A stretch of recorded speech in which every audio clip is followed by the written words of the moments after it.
ನಮಸ್ತೆ TV 24 news ವಾಹಿನಿಗೆ ಸ್ವಾಗತ. ಶಿಗ್ಗಾವಿ ತಾಲೂಕಿನ ತಡಸ ಗ್ರಾಮದಲ್ಲಿ ಉರ್ದು ಸ್ಕೂಲ್ ಹತ್ತಿರ ಇರುವ ಎಸ್ಸಿ/ಎಸ್ಟಿ ಬಾಲಕರ ವಸತಿ ನಿಲಯದ ಜಾಗವನ್ನು ಕಬಳಿಸುವ ಯತ್ನವೂ ನಡೆದಿತ್ತು. ಹಾಗೆ ಆ ಜಾಗದಲ್ಲಿ ಉರ್ದು ಶಾಲೆಯ ಶೌಚಾಲಯ ನಿರ್ಮಾಣದ ಕಾಮಗಾರಿ ಕೂಡ ಪ್ರಾರಂಭವಾಗಿತ್ತು.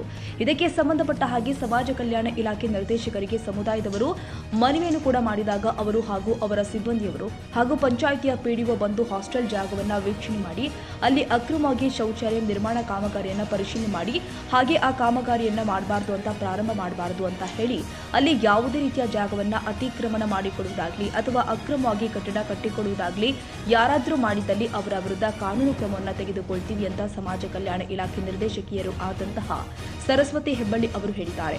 ಶಿಗ್ಗಾಂವ್ ತಡಸದಲ್ಲಿ ಇರುವಂಥ ಸರ್ಕಾರಿ ಮೆಟ್ರಿಕ್ ಪೂರ್ವ ಬಾಲಕರ ವಸತಿ ನಿಲಯ ಈಗಾಗಲೇ ಹಿಂದೆ ಇರುವಂಥ ಅಧಿಕಾರಿಗಳು ಪಂಚಾಯತ್ ಅಭಿವೃದ್ಧಿ ಅಧಿಕಾರಿಗಳಿಗೆ ತಾತ್ಕಾಲಿಕವಾಗಿ ವರ್ಗಾವಣೆ ಮಾಡಿದ್ದರು ಮತ್ತು ಅದೇ ಅಲ್ಲದೆ ಸರ್ಕಾರಿ ಉರ್ದು ಪ್ರೌಢಶಾಲೆ ತಡಸ ಇದಕ್ಕೂ ಸಹಿತ ತಾವು ತಾತ್ಕಾಲಿಕವಾಗಿ ಇದನ್ನು ಉಪಯೋಗಿಸ್ಕೊಳ್ಬೇಕು ಅಂತ ಹೇಳಿಬಿಟ್ಟು ಈಗಾಗಲೇ ಅವರಿಗೆ ಪತ್ರದ ಮುಖಾಂತರ ತಿಳಿಸಲಾಗಿತ್ತು.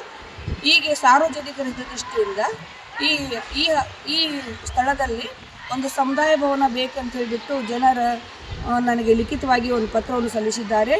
ಆ ರೀತಿ ಅವರ ಪತ್ರದ ಅಭಿಪ್ರಾಯದ ಮೇರೆಗೆ ಇಲ್ಲಿ ಒಂದು ಸಮುದಾಯ ಭವನ ಆಗಲಿ ಅಥವಾ ಮೆಟ್ರಿಕ್ ನಂತರ ಬಾಲಕರ ವಸತಿ ನಿಲಯ ಮಂಜೂರಾತಿಗೆ ಪ್ರಸ್ತಾವನೆಯನ್ನು ಮೇಲಧಿಕಾರಿಗಳಿಗೆ ಸಲ್ಲಿಸಲಾಗುವುದು.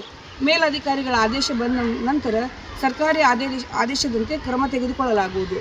ಅದಲ್ಲದೆ ಈ ಸ್ಥಳದಲ್ಲಿ ಯಾವುದೇ ಕಾಮಗಾರಿಗಳು ಕಟ್ಟಡಗಳು ಮಾಡಬಾರದೆಂದು ಅವರಲ್ಲಿ ನಾನು ಹೇಳಿದ್ದೇನೆ.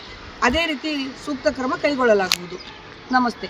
ಹಾಗೆಯೇ ಉರ್ದು ಶಾಲೆಗೆ ಶೌಚಾಲಯವನ್ನು ಕಟ್ಟಲು ತಾಲೂಕು ಪಂಚಾಯಿತಿಯಿಂದ 4 ರಿಂದ 5 ಲಕ್ಷದವರೆಗೂ ಅನುದಾನ ಬಿಡುಗಡೆ ಆಗಿದೆ. ಆದರೆ ಅದನ್ನು ಬಿಟ್ಟು ಪಂಚಾಯಿತಿ ಕಡೆಯಿಂದ ಅದಕ್ಕೆ ಅನುದಾನ ಬೇಕು ಅಂತ ಪಟ್ಟು ಹಿಡಿದು ಅಕ್ರಮವಾಗಿ ಆ ಜಾಗದಲ್ಲಿ ಶೌಚಾಲಯ ನಿರ್ಮಾಣ ಮಾಡಲು ಮುಂದಾಗಿದ್ದಾರೆ ಎಂದು ದಲಿತ ಸಮುದಾಯದವರು ಆರೋಪಿಸಿದರು. ಹಾಗೆಯೇ ಶಿಗ್ಗಾವಿ ಸವಣೂರು ಪಟ್ಟಣದ ಶಾಸಕರು ಆದ ಯಾಶಿರ್ ಖಾನ್ ಪಠಾಣ್ ಅವರು ಈ ಹಾಸ್ಟೆಲ್ಗೆ ಬಂದು ಇದನ್ನು ವೀಕ್ಷಣೆ ಮಾಡಿ ಇಲ್ಲಿ ಸಮುದಾಯ ಭವನ ಕಟ್ಟಡ ಕಟ್ಟಲು ಅನುದಾನವನ್ನು ಬಿಡುಗಡೆ ಮಾಡಿಕೊಡಬೇಕು ಅಂತ ಎಸ್ಸಿ/ಎಸ್ಟಿ ಸಮುದಾಯದವರು ಹೇಳಿಕೆ ಕೊಟ್ಟಿದ್ದಾರೆ. ಪ್ರಭಾಕರ್ ಈ ಬೆಟದೂರ ಟಿವಿ 24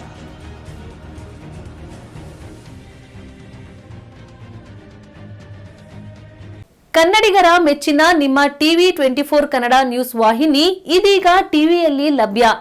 ಕರ್ನಾಟಕ ಮತ್ತು ದೇಶ ವಿದೇಶದ 360 ಡಿಗ್ರಿ ಸುದ್ದಿ ಹಾಗೂ ಉತ್ತರ ಕರ್ನಾಟಕ, ಬೆಳಗಾವಿ, ಬಾಗಲಕೋಟೆ, ಧಾರವಾಡ, ಹಾವೇರಿ, ಗದಗ, ಬಿಜಾಪುರ ಜಿಲ್ಲೆಯ ಕ್ಷಣ ಕ್ಷಣದ ವಿವರವನ್ನ ಪಡೆಯುವುದಕ್ಕೆ ಟಿವಿ 24 ಕನ್ನಡ ನ್ಯೂಸ್ ವಾಹಿನಿಯನ್ನ ಲೈಕ್ ಮಾಡಿ, ವಿಡಿಯೋಗಳನ್ನ ಶೇರ್ ಮಾಡಿ, ಕಮೆಂಟ್ ಮಾಡುವ ಮೂಲಕ ನಮ್ಮ ವಾಹಿನಿಗೆ ಸಹಕಾರ ನೀಡಿ ಮತ್ತು ಚಾನೆಲ್ ಅನ್ನ ಸಬ್ಸ್ಕ್ರೈಬ್ ಮಾಡಿ. Thank you.